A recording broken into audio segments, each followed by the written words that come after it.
Hello and welcome to my channel. आज फिर हम अपनी 11th क्लास के अकाउंटेंसी को, जो हमारे लिए बहुत इम्पोर्टेंट है, और यही जो भी हम कॉमर्स साइड में रहेंगे, जब तक रहेंगे, अकाउंटेंसी हमारा मेन सब्जेक्ट है। और इसका जो सबसे इम्पोर्टेंट टॉपिक है, आज हम उसको सीखना शुरू करेंगे। तो इसीलिए मैंने लिखा है कि आओ सीखे जर्नल। जर्नल सबसे इम्पोर्टेंट है, बेस जर्नल ही है। तो अगर हमने जर्नल ढंग से सीख ली तो हम अकाउंट्स बहुत अच्छे ढंग से कर लेंगे। जर्नल एंट्री को पास करने के लिए जो रूल थे वो मैंने आपको पिछली 2 वीडियो में, जो rules of debit and credit के ऊपर थी, उन वीडियो के थ्रू वो रूल्स बता दिए थे, दोनों तरीके से, मॉडर्न अप्रोच में भी और जो ट्रेडिशनल अप्रोच भी है, उन दोनों तरीके से। तो आज हम सीखते हैं कि उन रूल्स को हम अप्लाई कैसे करें, कैसे हम उनका यूज़ करें जब हम जर्नल एंट्रीज पास करें। तो धीरे धीरे स्टेप बाय स्टेप सीखेंगे। तो सबसे पहले जो देखिए, जर्नल सीखने से पहले हमें जर्नल का फॉर्मेट सीखना बहुत ज़रूरी है। तो सबसे पहले हम फॉर्मेट देखेंगे कि फॉर्मेट कैसा होता है। तो फॉर्मेट, और फॉर्मेट में ये 5 कॉलम होते हैं हमारे। 5 में सबसे पहले डेट, क्योंकि डेट बहुत इंपॉर्टेंट है। आपको हर ट्रांजेक्शन की डेट लिखनी होती है।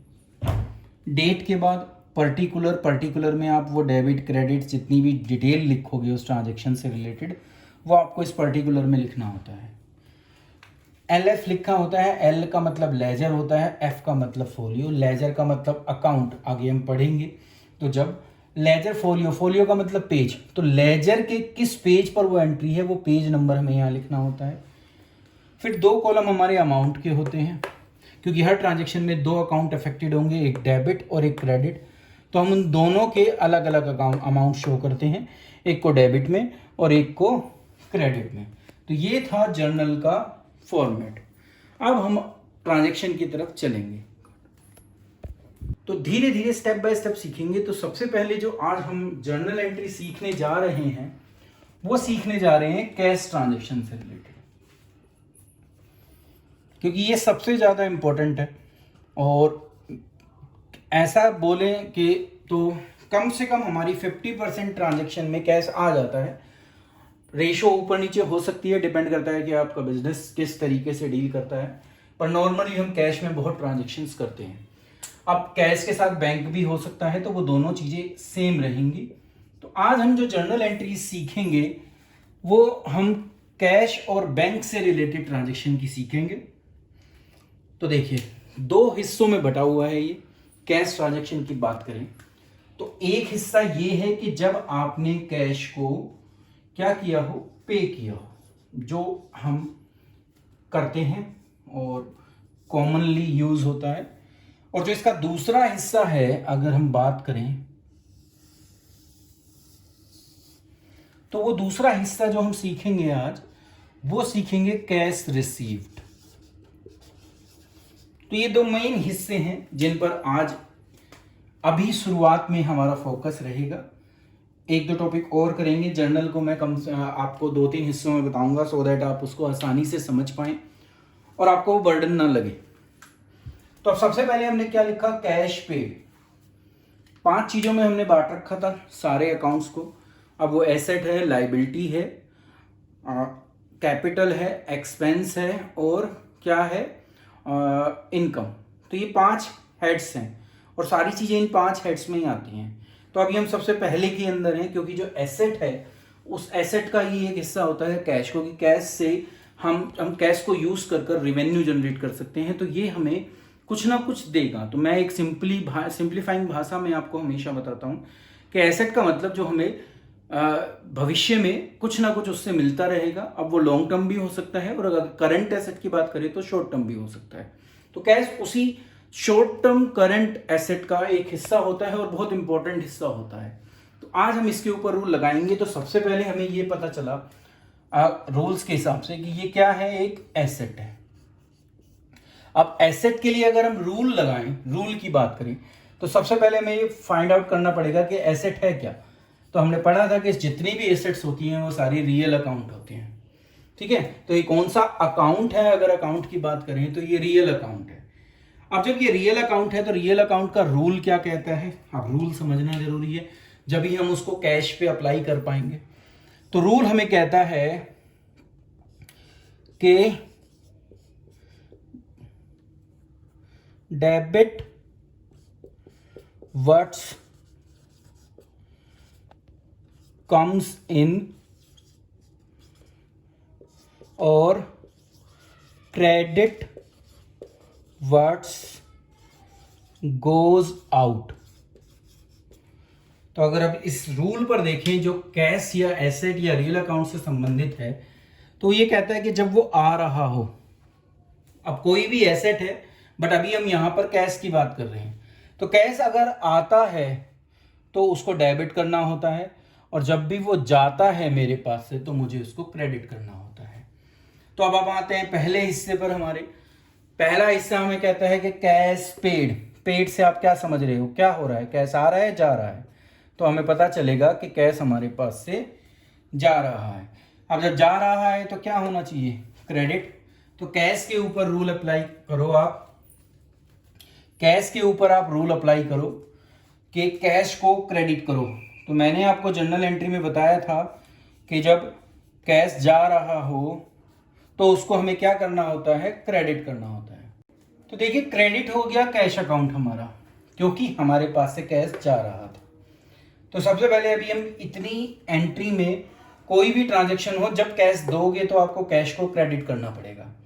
अब अगर वो ट्रांजैक्शन हमें ये कहती है कि कैश पे करके हमने क्या खरीदा, फर्नीचर खरीदा, तो मैं नरेशन में लिख रहा हूं कि ट्रांजैक्शन है क्या, क्योंकि अभी मेरे पास जगह नहीं है और हमें जो है नरेशन लिखनी होती है। नरेशन जर्नल का एक कंपलसरी पार्ट है, तो नरेशन हमें लिखनी होती है। एक चीज और बीच में रह गई, उसको मैं बाद में बताऊंगा, अभी हम नरेशन पे देखते हैं। तो नरेशन के लिए बीइंग वर्ड हमें यूज करना पड़ता है। अब जो भी ट्रांजैक्शन थी उसको मैं यहाँ नरेशन में लिख रहा हूं, तो being cash paid to buy furniture. Cash हमने किस लिए पे किया, कि हमने क्या खरीदा, बाय का मतलब खरीदना होता है, क्या हमने खरीदा, फर्नीचर। तो ये कैश किसके लिए दिया गया है, फर्नीचर को खरीदने के लिए। तो कैश क्योंकि पे था तो हमने क्रेडिट कर दिया। जब हम डेबिट करते हैं तो हम डेबिट का ये साइन बनाते हैं, डेबिट, और किसके लिए वो कैश पे किया वो अब हमें यहाँ लिखना होता है। अब किसके लिए पे किया ये आपको दिख रहा है, फर्नीचर। फर्नीचर भी एक एसेट ही है, फर्नीचर अपने आप में एक एसेट है, क्योंकि फर्नीचर का यूज हम लंबे समय तक करेंगे। तो एसेट क्या होती है ये मैं आपको ऑलरेडी बता चुका हूं, तो मैं अब उसमें डीप में नहीं जाऊंगा अभी। तो फर्नीचर अपने आप में एक एसेट है। तो हम यहां पर क्या कर देंगे, जो भी कोई एसेट होगी, कोई भी एसेट होगी वो अपने नाम से डेबिट होती है। तो फर्नीचर है तो फर्नीचर अकाउंट को हम क्या कर देंगे, डेबिट, और इस तरीके से नरेशन लिख देंगे। और जो भी अमाउंट हो, मान लिया अमाउंट अगर क्वेश्चन में बोला गया है कि फर्नीचर आपने 50,000 का परचेज किया है, तो आप डेबिट का अमाउंट डेबिट साइड में लिखेंगे, ठीक है। और जो क्रेडिट का अमाउंट है, देखिए 2 लिखा जहां पर है, 2 का मतलब क्रेडिट है, और क्रेडिट के अमाउंट का कॉलम ये होता है, तो आप इसके सामने अमाउंट लिख देंगे। तो हम 50,000 रुपये यहां लिखेंगे उसके सामने, मतलब कि 2 के बिल्कुल जस्ट सामने। तो ये दोनों ऊपर नीचे आते हैं, कभी भी सामने सामने नहीं होंगे। ये आपको बेसिक डिफरेंस समझना है। तो ये हो गया कैश ट्रांजैक्शन का एक हिस्सा, जब हम कैश को क्या कर रहे हो, पे। अब यहां पर ये चेंज हो सकता है, क्योंकि फर्नीचर खरीदने के लिए ही सिर्फ कैश नहीं दिया जाता। अगर हम यहां, तो अब हम कोई और एग्जांपल लेते हैं पेमेंट का। तो नेक्स्ट एग्जांपल हम नरेशन के थ्रू, वो ट्रांजैक्शन में बता रहा हूं, ये ट्रांजैक्शन आपको क्वेश्चन में मिलेगी लिखी हुई। तो अगर लिखा हो कि बीइंग सैलरी पेड, तो फिर देखिए जो इंपॉर्टेंट है वो ये वर्ड है, पेड। अब जब आप सैलरी दोगे तो कैश तो दोगे ही, नहीं दोगे, इसलिए सैलरी पेड भी क्या हो गया, अपने आप में कैश पेमेंट हो गया। तो अब आपने सैलरी पे की है, तो सैलरी के बारे में अगर हम सोचें तो सैलरी एक एक्सपेंस था, हमने पढ़ा था, क्योंकि ये रेवेन्यू को जनरेट करने के लिए खर्च किया जाता है। कोई भी एक्सपेंस हो वो भी अपने नाम से ही आता है, तो मतलब कि अभी भी हम क्या लिखेंगे यहां पर, सैलरी, ठीक है। अब अगर सैलरी की जगह ये लिखा होता कि रेंट पेड, तो रेंट भी अपने आप में एक एक्सपेंस है, तो फिर मैं यहाँ क्या लिखता, रेंट अकाउंट। तो जो जो चीज़ें यहाँ चेंज होती जाएं, मतलब कि ट्रांजैक्शन में जो चेंज हो वो आपको डेबिट में चेंज करना है। जब भी पेड वर्ड होगा तो ये पक्का हो गया कि कैश अकाउंट क्रेडिट में आएगा। तो सबसे जो इम्पोर्टेंट चीज़ हमने सीखी यहाँ पर कि अगर कैश के बारे में कुछ लिखा है और लिखा है कि कैश दिया है तो वो क्रेडिट में आएगा, ये हमने सीखा। धीरे धीरे जैसे जैसे हम ट्रांजैक्शन को और सीखते जाएंगे हमें ये चीज़ें और क्लैरिफाई होती जाएंगी। सबसे बढ़िया और सबसे पहले अगर किसी भी ट्रांजैक्शन को आपको देखना है, समझना है और उसकी एंट्री पास करनी है तो सबसे पहले देखिए उसमें कैश की क्या पोजीशन है। अगर आप कैश को समझ पाए तो आप आधा काम सीख लेंगे। तो इस ट्रांजैक्शन में जो मैंने बताई उनमें कैश आ रहा था, मतलब कैश दिया जा रहा था, पे किया जा रहा था, ट्रांजैक्शन में कैश इन्वॉल्व था, ये कहना चाहता हूँ मैं। अब हम दूसरी पर पहुंचते हैं, इसका दूसरा पार्ट। एक बार आपने पे कर दिया, अब आप क्या कह रहे हो, कैश रिसीव्ड। तो अब आपके पास कैश आ रहा होगा।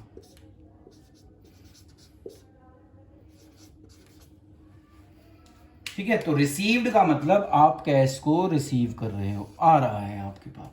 रूल क्या कहता है, क्योंकि कैश एसेट है, रियल अकाउंट है, तो रूल हमें कहता है कि डेबिट वर्ड्स कम्स इन। तो जब कैश आए तो आपको कैश अकाउंट क्या करना है, डेबिट करना है।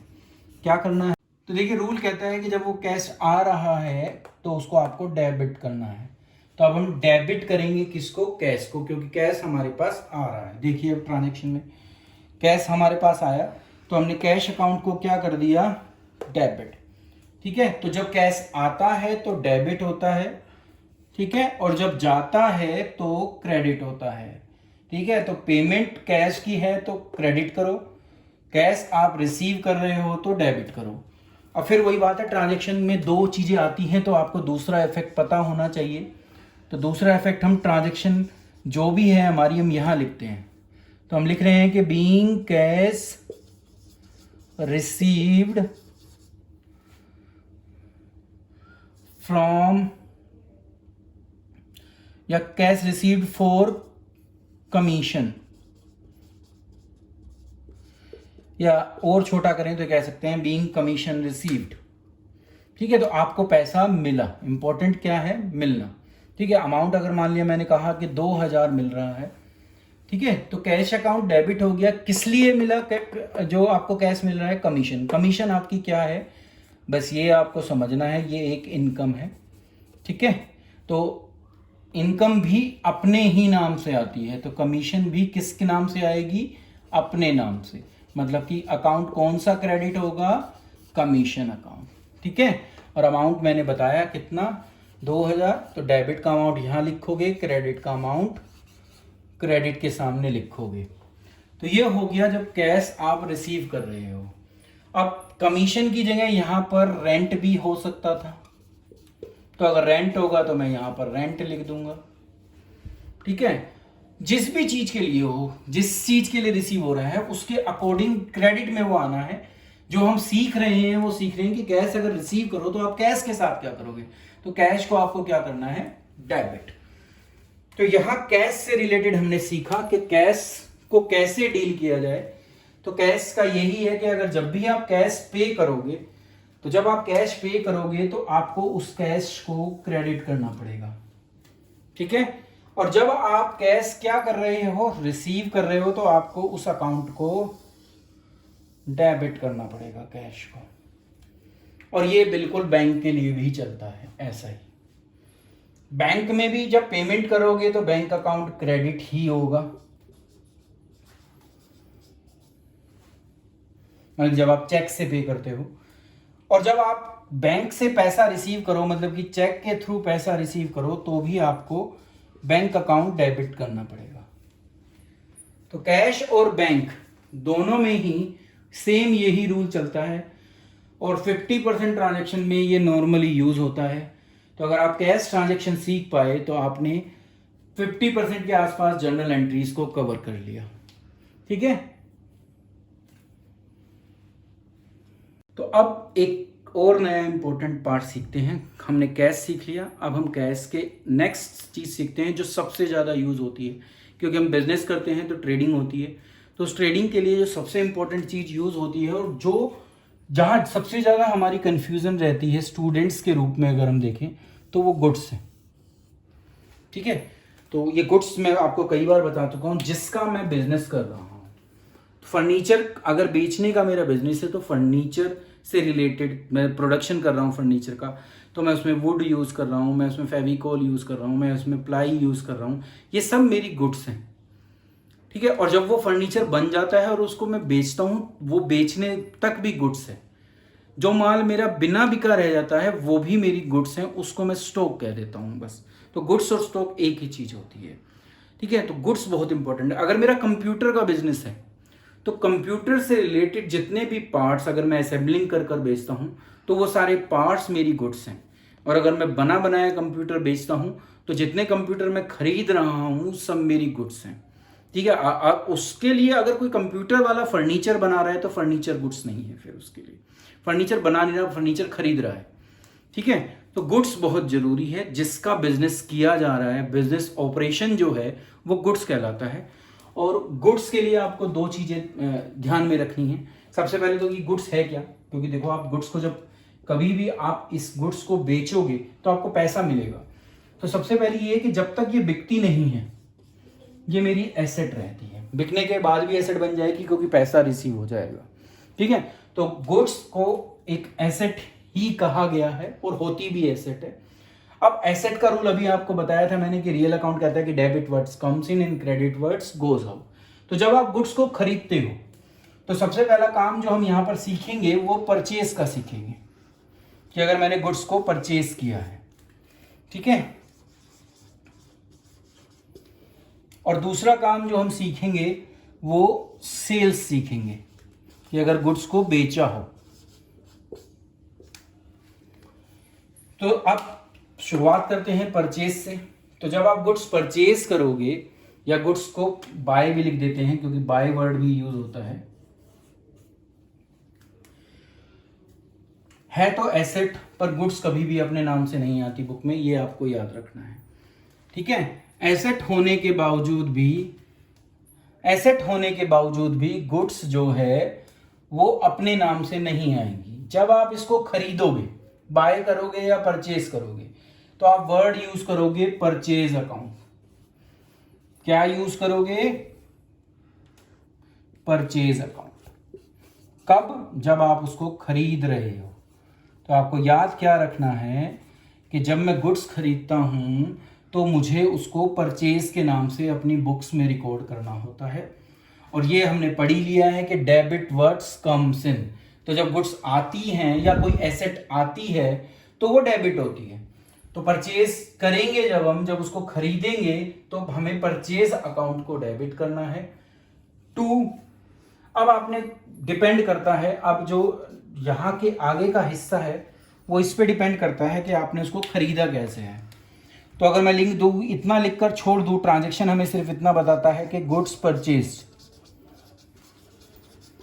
ये शब्द अगर लिखे हो, सिर्फ इतना लिखा हो, तो इसका मतलब आपने कैश में परचेज की है। तो फिर क्या करोगे, यहाँ पर कैश लिख दोगे क्योंकि कैश आपके पास से जा रहा है। तो जब कैश जाता है, अभी सिखाया था, वो क्या होता है? क्रेडिट। तो हम क्या लिख देंगे यहाँ पर? कैश। जो भी अमाउंट है, मान लिया 5000 अमाउंट है तो आप अमाउंट यहाँ पर 5000 इस प्रकार से लिख दोगे। तो क्या सीखा अभी हमने कि गुड्स अगर खरीदी जा रही हो तो वो परचेज के नाम से आती है, अपना नाम नहीं आएगा। गुड्स अकाउंट नहीं होता कोई भी, ये आपको याद रखना है। कन्फ्यूजन किसकी रहती है कि हम गुड्स अकाउंट को डेबिट करने लग जाते हैं। गुड्स कभी नहीं लिखा जाएगा बुक में। ठीक है, बस गुड्स हमें याद रखना है कि ये गुड्स हैं जिसका मैं बिजनेस कर रहा हूं, पर जब वो खरीदी जाएंगी तो परचेज के नाम से लिखेंगे, और अभी बताऊंगा जब बेचेंगे तो किस नाम से लिखेंगे। तो खरीदते समय परचेज को डेबिट कर दिया। अब अगर वो इतनी लिख दे हमें सिर्फ ट्रांजैक्शन, तो हमें कैश मानना है। अजम्पशन ये होती है कैश है। अगर इसके आगे लिखा हो कि being goods purchase for cash, ठीक है, टाइप 2 आ गई। देखो यहां तो उन्होंने खुद ही मेंशन कर दिया कि वो किस तरीके से खरीदी है। तो अगर गुड्स परचेज लिखा हो और गुड्स फॉर कैश लिखा हो तो कैश अकाउंट ही आएगा। ठीक है, अब अगर इसमें चेंज होते चले जाएं, क्या चेंज होंगे कि आप लिख सकते हो कि being goods purchase by cheque, ठीक है, तो आप पेमेंट आप किससे कर रहे हो? चेक से। चेक का मतलब पैसा कहाँ से जाएगा? अब आपके अकाउंट में से तो नहीं जाएगा। देखो खरीदते समय परचेज डेबिट होगा, ये पक्का है। क्रेडिट क्या होगा ये हम देख रहे हैं। तो अगर चेक वर्ड लिखा हो तो फिर चेक वर्ड के लिए आप यहां पर बैंक अकाउंट लिखोगे। ठीक है, चेंज हो गया। अब गुड्स कुछ और तरीके से भी खरीदी जाती हैं, तो वो क्या है? अब लिखा होगा कि बीइंग गुड्स परचेज, बैंक हटा देता हूं क्योंकि यही जो भी चेंज होना है क्रेडिट में चेंज होना है। डेबिट में गुड्स खरीदी जा रही हैं तो वो परचेज ही रहेगा। अब being goods purchase on credit, ठीक है, और किससे खरीदी ये बहुत जरूरी हो जाता है यहां पर लिखा होना। अब लिख दिया कि बाय ए, तो आपने ए से खरीदी है। अब उधार हो गया तो कैश तो गया नहीं ना, बैंक से पैसा गया, तो अब किसको वो पैसा देना है आपको? अब ये समझना जरूरी है, किसको देना है? ए को, तो आप ए का अकाउंट यहां पर लिख दोगे। तो ये हो गया, जब उधार हो तो उधार किसको देना है उसका नाम आएगा। ठीक है, अब अगर ट्रांजैक्शन इस तरीके से लिखी हो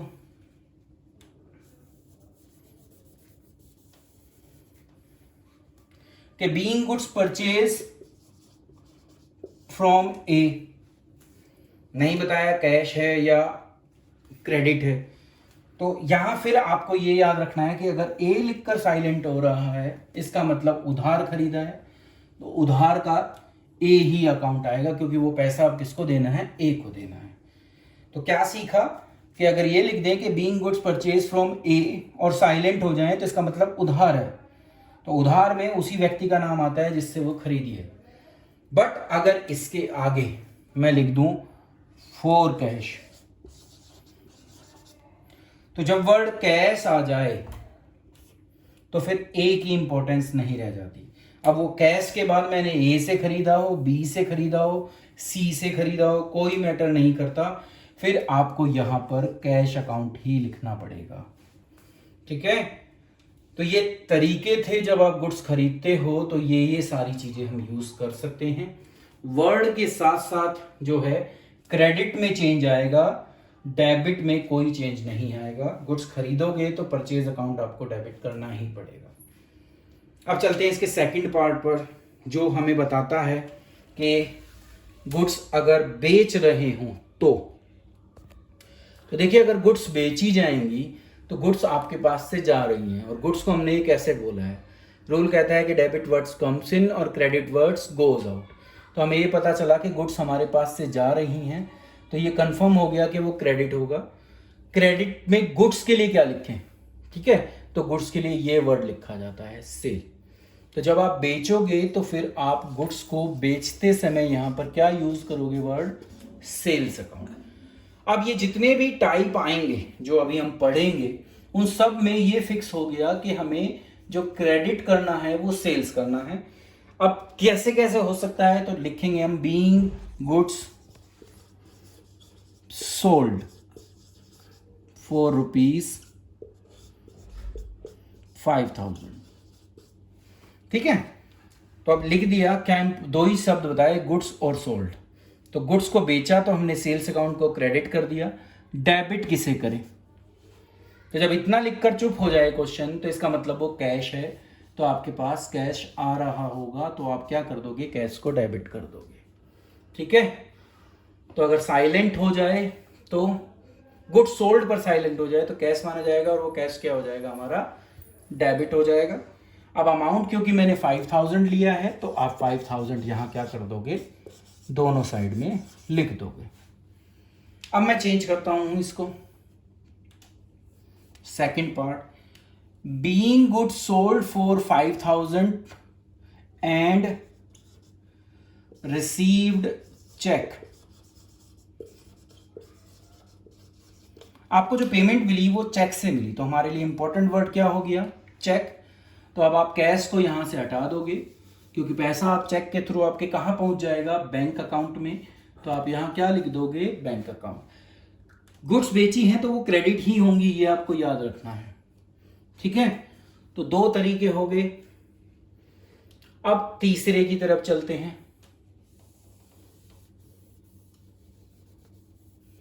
तीसरा तरीका कहता है कि being goods sold to B, और इतना लिखकर क्वेश्चन चुप हो जाए। तो सिर्फ बी लिखकर चुप होता है तो बी मेरे लिए इंपॉर्टेंट हो जाता है, मुझे वो पैसा अब बी से लेना है और ये माना जाएगा कि ये उधार है। क्या है? उधार। तो जब उधार है तो किससे वो पैसा आपको लेना है? बी से, तो आप बी लिख दोगे। किसी भी एबीसी पर्सनल अकाउंट के साथ कभी अकाउंट नहीं लिखना, इस बात को याद रखना। तो बीज अकाउंट नहीं लिखेंगे, सिर्फ बी लिखेंगे। तो ये इसके लिए एंट्री बनी है कि being goods sold for cash to B. ठीक है, तो बी से मुझे पैसा लेना है, पैसा नहीं मिला। और अगर इसके साथ ये वर्ड लिख दूं कि being goods sold for cash और for 5000 to B in cash. अब जब वर्ड कैश आ जाता है में किसी भी ट्रांजैक्शन में, तो फिर बी की कोई वैल्यू नहीं रह जाती। आपने बी की जगह अगर सी को भी बेचा हो तो आपको पैसा चाहिए था, पैसा आपको मिल गया, तो फिर आप सिर्फ यहां पर कैश ही लिखोगे और कोई चीज इंपॉर्टेंट आपके लिए नहीं रह जाएगी।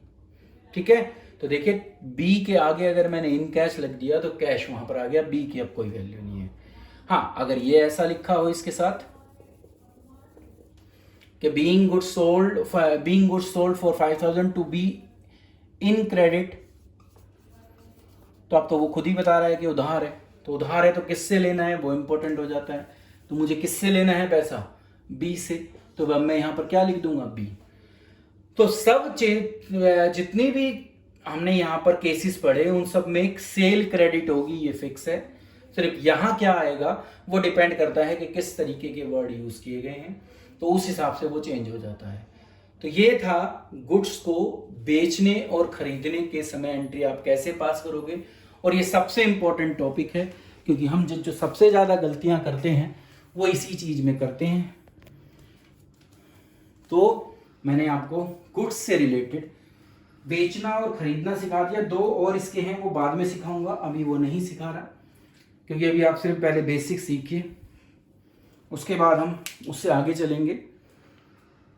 अब हम नेक्स्ट टॉपिक पर चलते हैं और नेक्स्ट टॉपिक जो है वो हम जितनी भी एसेट हैं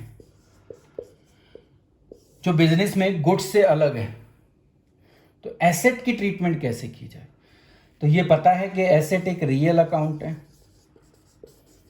ठीक है, और रियल अकाउंट का रूल कहता है कि डेबिट वर्ड्स कम्स इन और क्रेडिट वर्ड्स गोज आउट। ये आपको सीखना है अब एसेट से रिलेटेड। तो ये मैं आपको पहले ही बता चुका हूं कि अगर गुड्स को छोड़ दिया जाए तो बाकी सब एसेट जो भी नाम हो उसका, ठीक है, वो अगर आएगी, क्योंकि ज़्यादातर ये आती हैं, बिकती बहुत कम है, तो हमारे पास से जाती बहुत कम है। नॉर्मली आपको खरीदने की एंट्री पास करनी होती है, बेचने की एंट्री बहुत कम होती है। तो अगर कोई एसेट आप परचेज करो,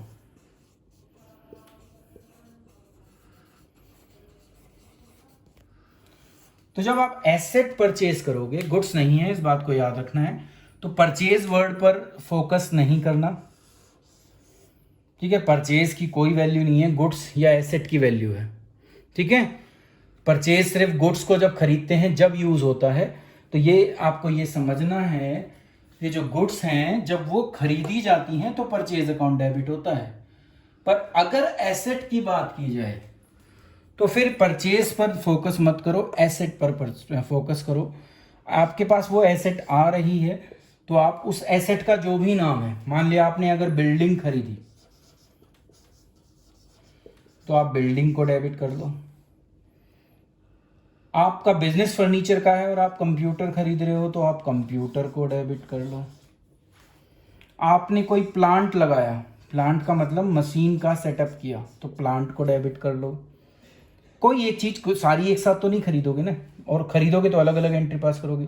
आपने कोई मशीन खरीदी तो मशीन भी आपकी एसेट है, तो आप मशीनरी अकाउंट को डेबिट कर लो। तो जो भी एसेट हो वो अपने नाम से डेबिट होती है, परचेज वर्ड वहां पर नहीं यूज करना। परचेज वर्ड सिर्फ गुड्स के लिए यूज होगा। इसको मैं आपको बार बार सिखाने की कोशिश कर रहा हूं। अब बारी आती है कि क्रेडिट क्या करूं, नरेशन लिखनी है। तो बीइंग जौन सी भी एसेट आपने परचेज की, अब अगर फर्नीचर खरीदा तो फर्नीचर लिख दीजिए, यहां पे बिल्डिंग खरीदी तो बिल्डिंग लिख दीजिए, जो भी है उस एसेट का नाम और परचेज वर्ड। ठीक है। अब अगर आपने वो खरीदी है कैश में, तो फिर आपके पास से कैश जा रहा होगा तो आप क्या कर दोगे, यहां पर कैश क्रेडिट कर दोगे। और अगर ये आपने खरीदी है, ये तो कैश पेमेंट के लिए है। किस लिए है, जब आप कैश पे कर रहे हो। पर अगर आपने उनको पेमेंट नहीं की, ठीक है, और एसेट भी खरीदी है, तो जो भी क्रेडिटर है जिसको आपको अब वो पैसा देना है, जिसको वो उधार चुकाना है, उसका नाम आ जाएगा। अब मान लिया बैंक से पैसा लिया है तो बैंक अकाउंट आ जाएगा। अगर बैंक से आपने क्या लिया है, लोन,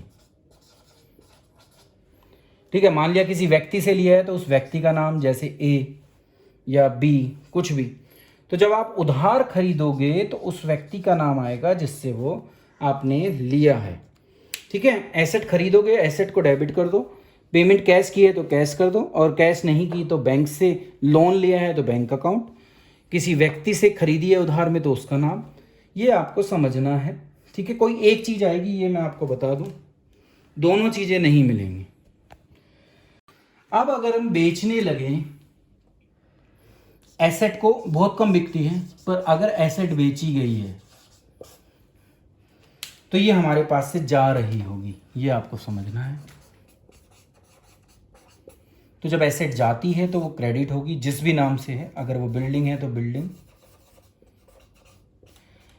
मशीनरी अब यूज़ करने की कंडीशन में नहीं है तो मशीनरी एंड एटसेट्रा जो भी है। ठीक है। तो वो क्रेडिट होगी, जा रही है, क्रेडिट होनी है। डेबिट क्या होगा, पैसा मिल जाएगा नॉर्मली तो कैश अकाउंट। हाँ, अगर चेक से पेमेंट आ रही है तो बैंक अकाउंट। तो ये दोनों ही नॉर्मली यूज़ करते हैं, और कुछ या ज़्यादातर यूज़ नहीं होता। तो या तो आपके पास पैसा आ रहा होगा या चेक आ रहा होगा, तो दोनों में से किसी एक को आप डेबिट कर दीजिए। नरेशन यही लिखोगे आप कि बीइंग बिल्डिंग सोल्ड, आपने बेच दी। ठीक है। हाँ, ये मैं बता दूं कि सेल वर्ड यूज़ हो रहा है, पर ये सेल्स अकाउंट में नहीं जाएगी, क्योंकि ये एक एसेट बिक रही है, गुड्स नहीं बिक रही। गुड्स बिकेंगी तो सेल्स आएगा, एसेट बिकेगी तो एसेट का नाम आएगा। गुड्स खरीदी जाएंगी तो परचेज आएगा, पर अगर एसेट खरीदी जाएगी तो एसेट का नाम आएगा। तो ये था रूल हमारा एसेट से रिलेटेड। इसी के साथ गुड्स और एसेट को सामने रखकर मैंने आपको ये समझाया कि अगर गुड्स हो तो क्या करना है और एसेट हो तो क्या करना है। ठीक है। इससे पहले कैश ट्रांजैक्शन सिखा दी, तो मैंने 60 to 70% जो हमारी एंट्रीज आती हैं वो मैंने यहाँ पर कवर कर ली हैं। अब हमारा पार्ट लायबिलिटी का रहता है, और कुछ थोड़ा सा हिस्सा और रहता है जिन ट्रांजैक्शन में कैश ना आया हो, उनमें हम क्या करेंगे। तो धीरे धीरे नेक्स्ट वीडियो में हम उनको सीखेंगे। आज की वीडियो में हमारा इतना ही था, और मैं उम्मीद करता हूँ कि आप जर्नल सीख गए होंगे। इतना हिस्सा जो मैंने बताया, आगे भविष्य में मेरी वीडियो के साथ आप जुड़े रहेंगे तो आप ज़रूर सारी जर्नल एंट्री बहुत आसानी से सीख जाएंगे। मेरे चैनल का नाम कॉमर्स डिजिटल क्लासेस है, और अगर आप इस चैनल पर नए हैं तो सब्सक्राइब कर दीजिए, बेल आइकन को ज़रूर प्रेस कीजिएगा, जिससे समय पर आपके पास वीडियो आती रहे। और वीडियो अच्छी लगी हो तो लाइक करना, कमेंट करना और शेयर करना मत भूलिएगा। Thank you.